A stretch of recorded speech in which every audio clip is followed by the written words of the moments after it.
नमस्कार, श्री स्वामी समर्थ. जय जय स्वामी समर्थ. तर स्वागत आहे सर्वांचं माझ्या कालच्या नवीन वटपौर्णिमा विशेष व्हिडिओमध्ये. तर आज आहे वटपौर्णिमा आणि वटपौर्णिमेच्या तुम्हाला सर्वांना खूप खूप खूप शुभेच्छा. तुमच्या सर्वांना वटपौर्णिमेचा दिवस खूप आनंदाचा गेलाच असेल आणि तो जावो अशी मी स्वामींच्या चरणी प्रार्थना करते. तर वटपौर्णिमेच्या दिवशी खूप काही गडबड, खूप आवराआवर असते. मी सकाळी उठून सर्व देवदेवताची व्यवस्थित पूजा करून घेतली आणि पूजा करून घेतल्यानंतरच मग बाकीचे कामं आवरायचे होते. बाकीचे कामं करण्यासाठी पहिलं देवपूजा झाली की मग छान वाटतं, घर प्रसन्न वाटतं. आणि आज पौर्णिमेच्या दिवशी विशेषतः माता लक्ष्मीची पूजा, त्याचबरोबर दुर्गा मातेची पूजा विशेषतः स्तोत्रमंत्रासह करणं गरजेचं असतं. त्यामुळे पूजा झाली आणि पूजानंतरचे स्तोत्रपठण वाचन देखील माझं झालेलं आहे. आणि आता लागायचं आहे ते स्वयंपाक करण्यासाठी. पुरणपोळीचा स्वयंपाक करायचा आहे आणि अशी पूजा व्यवस्थित झाल्यानंतर मग आता निवांत स्वयंपाक आवरायचा आहे आणि मग वडाची पूजा करायला जायचं आहे.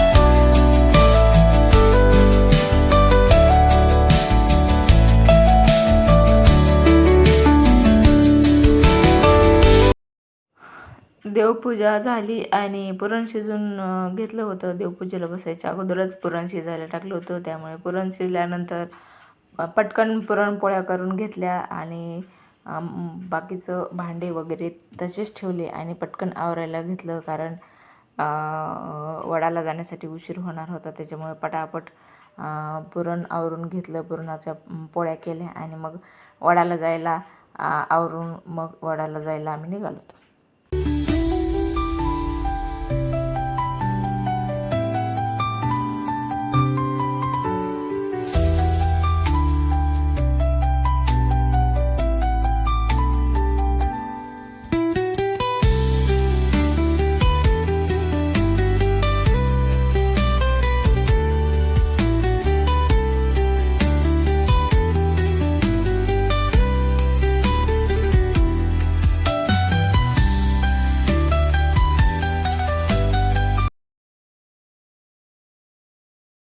सणासुदीच्या वेळी असं होतं की रात्र थोडी आणि सोंगे फार. कारण पूजा असती थोड्या वेळाची, परंतु आवरण्यातच दिवस जातो.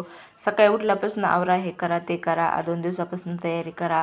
त्या दिवशी सकाळी उठल्यावर हे करायचे ते करायचे ते करायचे, सगळं करायचंच असतं. आणि वडाची पूजा करणे हे तर फक्त 10 मिनिटाचं काम असतं. त्या 10 मिनिटासाठी आपल्या बायकांचे 2 दिवस, तब्बल 2 दिवस त्यामध्येच असतात. आपण हे करायचं ते करायचं, तयारी तयारी तयारी आणि तयारीमधून फक्त 10 मिनिटाचा साठीचा जो असतो तो मुख्य प्रोग्राम असतो आणि त्यासाठी भरपूर वेळ जातो. असो, वेळ हे तितकाच महत्त्वाचा. त्यानिमित्ताने आपल्या आयुष्यामध्ये काही आपण दररोजच्या कामामधून सुट्टी तरी घेतो. दररोजच्या कामातून सुट्टी म्हणता येणार नाही, परंतु थोडंसं रिलॅक्स, आपल्या डोक्यामध्ये नवीन विचार, नवीन चाहूल, नवीन गोष्टी येतात आणि त्यामुळे मन खुश होतं, मन कुठंतरी गुंततं.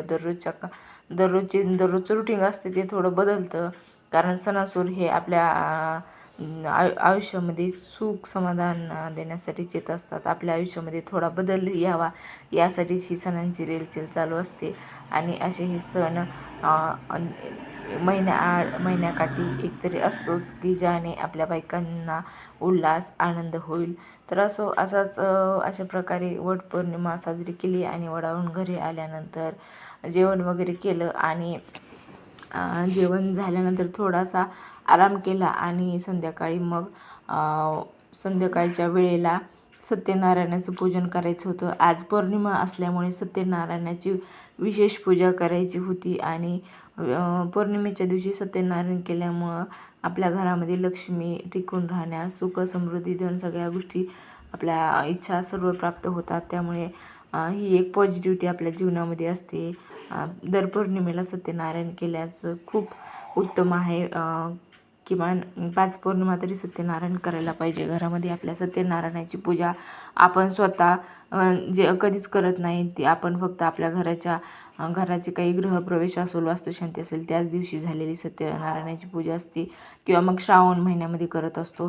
तर असं फक्त एवढ्याच ह्याच्यात न करता आपण दर पौर्णिमेला वर्षातल्या किमान 5 पौर्णिमेच्या दिवशी तरी सत्यनारायणाचं पूजन केलं पाहिजे आणि व्यवस्थित आपल्या हातून सत्यनारायणाची सेवा झाली पाहिजे. कारण सत्यनारायणाच्या पूजेचं खूप महत्त्व आहे. सत्यनारायणाच्या पूजेमध्ये सांगितलेलं आहे की सत्यनारायणाचा महिमा किती अवर्णनीय आहे. कलियुगामध्ये हे त्वरित फळ देणारं, त्वरित फळ प्राप्त करून देणारं हे दैवत आहे सत्यनारायण.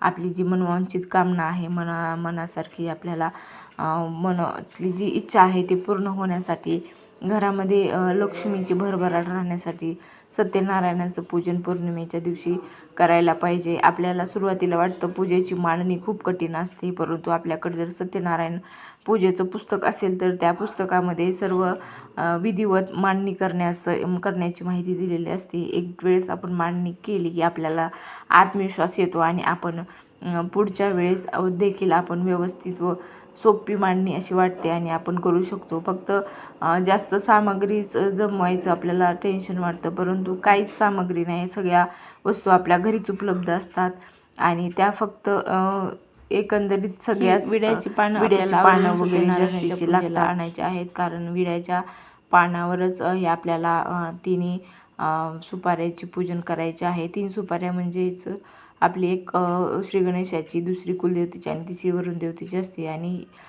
याशिवाय सत्यनारायणाचं पूजन अर्धवट राहतं. त्यामुळे हे महत्त्वाचं आहे. त्यामुळे ती सामग्री आपल्याकडं असणं गरजेचंच आहे. जास्त सामग्री बाकीचे इतर काही गोष्टी नसल्या तरी चालेल, परंतु ही विड्याची पानं, सुपाऱ्या, तांदूळ, गहू वगैरे तर आपल्याकडं असतात. बाळकृष्णाची मूर्ती असतेच आणि सत्यनारायणाचा फोटो एक महत्त्वाचा असतो. तर अशा प्रकारे सरळ साधी सोपी सत्यनारायणाची पूजा करून घेतली आणि कहाणी देखील वाचली. 5 अध्याय वाचायला जास्त वेळ लागत नाही. स्पीडमध्ये वाचल्यानंतर आपण 20 मिनिटामध्ये हे संपूर्ण अध्याय 5 अध्याय वाचू शकतो आणि जास्तीत जास्त हळू वाचल्यानंतर 25 ते 30 मिनिट लागू शकतात, एकदम स्पीड कमी असल्यानंतर. तर हे जास्त अध्याय पण नाहीत. बाकीच्या पोथ्याला अध्याय जास्त मोठे मोठे असतात. सत्यनारायणाच्या पोथ्याला फक्त 5च अध्याय आहेत आणि ते पण जास्त मोठे नाहीत. त्यामुळे ही पूजा पटकन होऊन जाते आणि अगदी सोपी आहे. एकदा मांडणी केली की नंतर काहीच अवघड वाटत नाही. तर अशा प्रकारे आजचा एकंदरीत दिवस व्यवस्थितपणे वडाची पूजा झाली आणि सत्यनारायणाची पूजा देखील खूप छान झाली आणि घरातील वातावरण अगदी प्रसन्न झालं. एकदम छान समृद्ध असं वातावरण घरामधील तयार होतं सत्यनारायणाच्या पूजेमुळे. सगळीकडे पॉझिटिव्ह एनर्जीचा वास आपल्याला जाणवतो, कारण मन खूप शांत, खूप स्थिर वाटतं.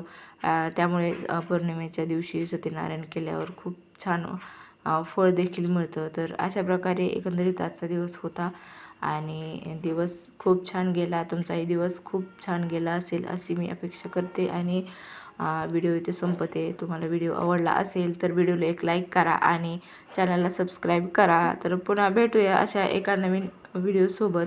तोपर्यंत धन्यवाद. श्री स्वामी समर्थ सर्वांना.